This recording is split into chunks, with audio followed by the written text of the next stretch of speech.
இப்படி போகும்போது உன் ஞாபகம் வந்தது. பட் நீ பிஸியா இருந்தா நான் அப்புறம் வரேன். நான் படிச்சிட்டு இருந்தேன்னு சொன்னா மட்டும் நம்ப போறேன். சரி உள்ள வா. ஏன் ரொம்ப அப்செட்டா இருக்க? ஒரு ப்ராப்ளம் ரொம்ப கன்ஃபியூஸ் பண்ணுது ஜோலி. மேக்ஸ்லயா? வராததுல என்ன கன்ஃபியூஷன்?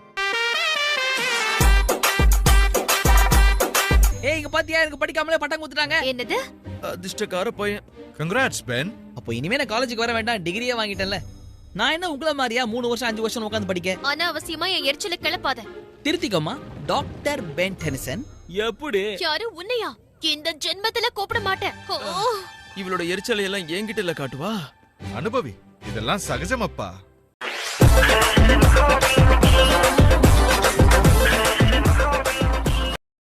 பெட் கட்டினா தான் ரேஸ்ல சூடு பிடிக்கும். தோத்து போறவங்க தான் இன்னைக்கு சமைக்கணும், ஓகேவா? அப்படின்னா நீங்க மணக்க மணக்க சமைக்க போறீங்களா ஷே? இவகிட்ட பறவை மிருகம்லாம் வந்து பேசும் போல இருக்கே. அதான் நீ கேட்ட உடனே டக்குன்னு பதில் சொல்லிட்டா போல இருக்கு. கெவின் தான் சலிச்சுப்பான். நான் கம்ஃபர்டபிளா தான் ஃபீல் பண்றேன்.